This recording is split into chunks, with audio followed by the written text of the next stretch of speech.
Hi, so we're here today to do a client spotlight with Joe Castronovo from Korg USA. And I'm really excited to have Joe here today because Joe and I have spent a lot of time together. We've been coaching together for about 10 years. So Joe, thank you so much for coming. It really means a lot to have you here. It's a pleasure to be here. I'm really excited about having this conversation. Yeah, and I'm excited for you to really tell our audience your story and how you started your career.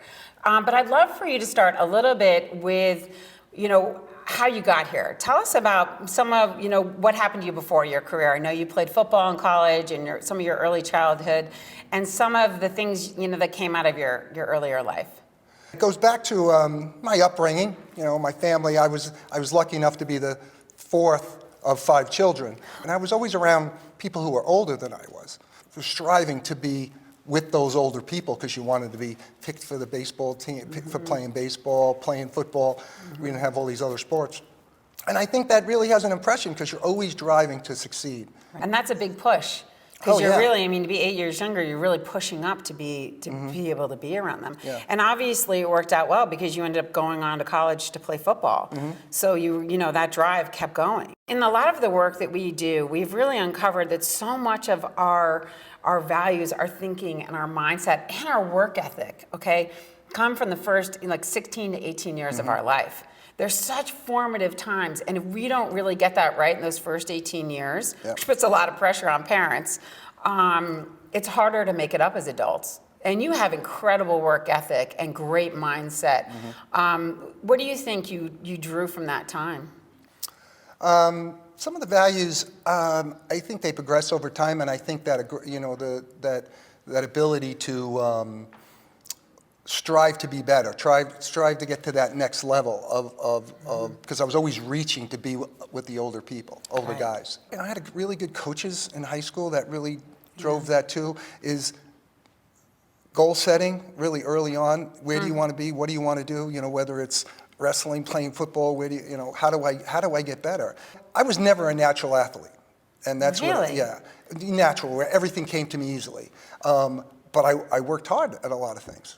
I love that you say that because I think that no one really is. Everyone has to work hard at it. Yeah. Everyone, you think that you always look at someone else and think, well, it's just natural to them, but it's really not. Even the people who are the natural athletes are there because they work so hard. Sure. It's not always successful, but you find other strategies. Say, well, I didn't work hard enough. I obviously didn't work hard enough. So if you didn't succeed at something, your instinct was to always think, obviously I didn't work hard enough. Oh, yeah. That was the feedback that went through your brain. Yeah. That's fabulous. Really, that is the example of someone who's a real leader and is successful in life. Because if you look back in the mirror every time and think, well, I didn't work hard enough and that's why it didn't work, that's what drives you to always push to the next level and think, I just have to work hard. And also, it's recognizing it's in your control. If I work hard enough, it will work.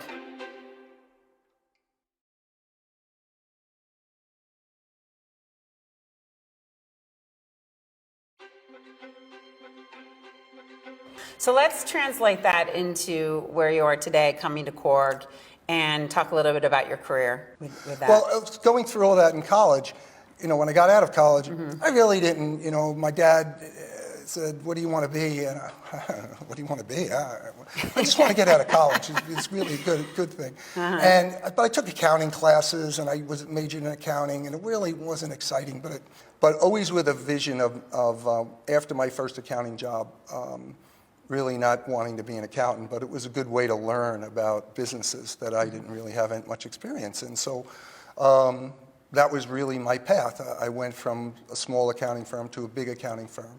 Okay. And then went to a big corporation.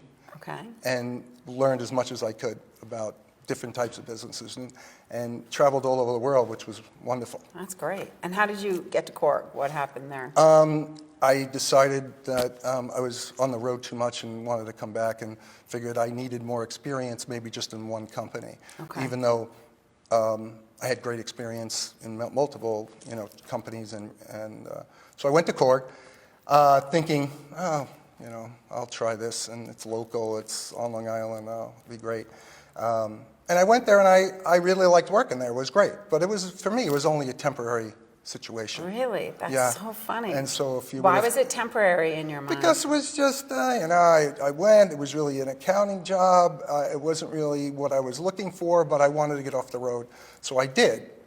And then the business was really successful. It really took off in the late. Wow. And just what was happening in our industry, the products that we were coming out with, and it was fun. The company was growing 20, 30% a year. But then things happened around me. Okay. And it was a sad thing, is that, the president of the company passed away. And then when I took over, and I was made president, and all the things that I wanted to do, I was always mentoring, coaching. I coached for a long time kids football, and I love that. I love the ability to have an impact on people. So do you think that one of your key traits as a leader is pushing people to rise and get out of that comfort zone, pushing them to be a better version of themselves, pushing them to reach for more, pushing them to go in that unknown? Yeah. Yeah, because you do it so naturally. And that's probably, I do it naturally, but it's not so easy for people, and maybe those are some of the things that I learned. You got to have a little more patience. Yeah, yeah. You got to move them along and not push them along, I guess, is the better way. So how do you do that? How do you move someone along without pushing them along? I think you have to just you have to show a lot more empathy for how they deal with their own life and how they want to do things. And sometimes people don't know how successful they can be, and you have to kind of map that out for them. Have you and seen move that some along. people become a lot more successful than they ever thought they could have been? I have, and I think, I also, I don't think people understand how hard you have to work to be successful.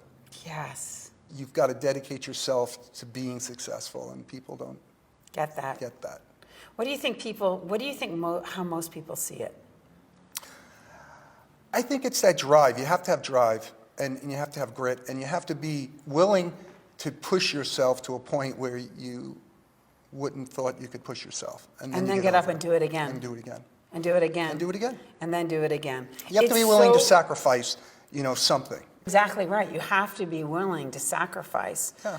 in order to get to that level of achievement. And what happens that we see in coaching all the time is the people who aren't willing to do that work and aren't willing to have the right attitude to do that work and are expecting more of a handout don't have that level of success. And they sometimes get resentful of the institution or the organization or the leadership when it's really all in their own hands.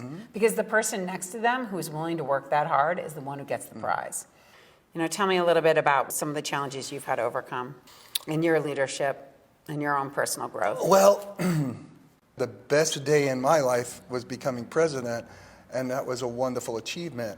But at the same time, the company was not having the great success it had all those other years. Right. So, then the economic problems in 2008 and 2007, 2008, 2009. Shifted Our everything. industry lost 30% of its, of its size in the U.S. So, Wow. You're shifting a major organization with people who've been there a long time to adjust to much smaller budgets, to a completely different work-life balance, to having to work a lot harder, and you had to be a lot more hands-on. What were some of the struggles you had in making that shift with this organization? Hiring the right people that I needed. I think and then holding on to some people for too long, and those are the mistakes. Giving the people the leeway, and then you have to be really, decisive when it's not working. And you help, the coaching helped me through that. It helped me understand the difference. Yeah. But the blind spots in your personality never go away. I think you identify the blind spots, but you always work inside that framework. Right. Right. Yeah, you're always that person. Yeah. If you're impatient and driving, you're always going to be somewhat impatient and driving. Right, but you always want to try to tone that down, right? And I think you're always of that. trying to evolve it within Yeah. reason, but it's also what drives the organization into rising. So it's a fine line. If you tone it down too much, the organization stops driving forward. The one thing that you learn, as I've learned, is no one can replace you in that, because your vision and your drive is what everybody is there for. Yeah, and they drive off of it. And when you take a break, everybody takes a break. Yep.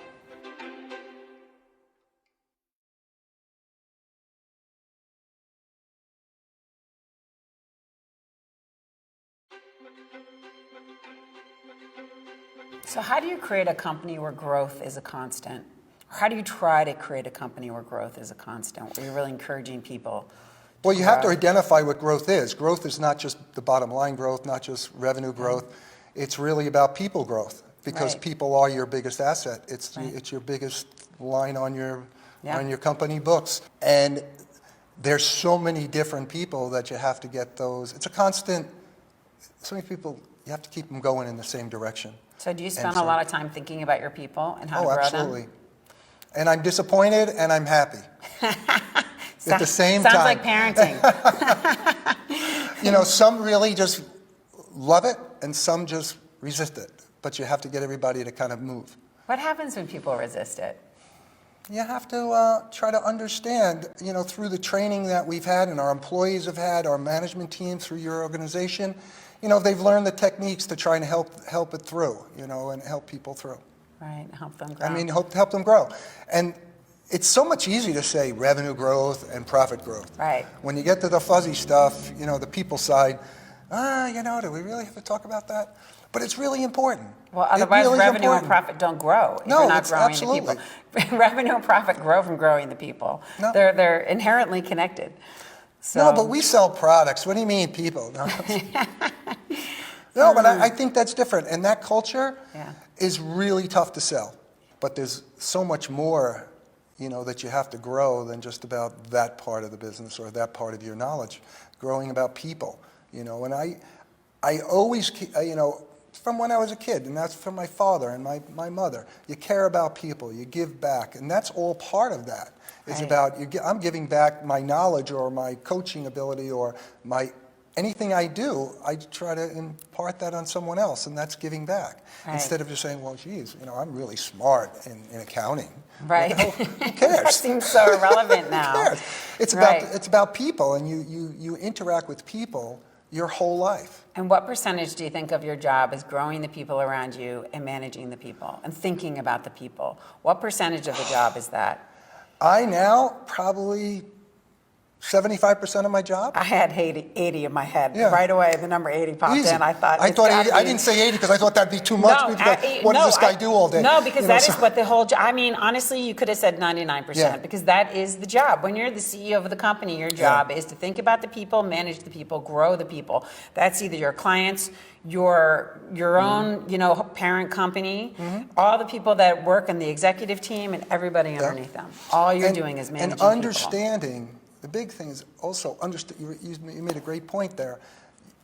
On our side, or any company, is understanding the relationships you have with the dealers who we sell to and the people who we buy from. Right. Tell me, how do you manage, you know, we talked a lot about working hard. Yeah. We've talked about how you have to be driven. How do you have a life? I mean, you have 3 kids, you know, you have all this stuff going on. How do you manage work-life balance today? Because obviously, you know, we've seen a big blur in work life that is just happening all the time. So how do you manage that? You know, with your kids, you got to give them the time. You got to give your wife, you know, that you nurture that relationship, your relationship with your kids. And you know, I learned that's one of the biggest things I've learned in the last 10 years on how to manage that. Yeah. Show up to both. And actually, this is something interesting that I always think about. You've said to me one time about the coaching, many years ago, you said one of the things you loved the most about the coaching was that it made you a better father. And I've always thought about that. And do you think that's because all the people skills you learn as a leader in the workplace translates to home? Or tell me more about that. Well, the biggest thing, for me, the biggest was managing my impatience. Right. You know, because of my biggest thing I had to, you know, was that I was impatient at work. I got better at that, and that made me better at home. Right. Instead of, oh Jesus, you know, or why haven't you done this, or whatever it may be, I just learned to breathe and be more patient. That's probably the toughest thing. And when you've been more patient, what's been the benefit of that to the other people? They're not as under pressure. They feel like you're listening. You feel like you're not dismissive. Mostly when you're impatient, you're just dismissive with people, and Right. they don't like that. Right, so they feel you're more empathetic, that Yeah. it's going to take them longer Yeah. than you were, Yeah, than you were yeah. anticipating. Yeah. That's great. Good. Well, thanks so much for coming today, Joe. Oh, it was great. It's been great to hear your Nice story. conversation. And we're really excited to share it with everyone.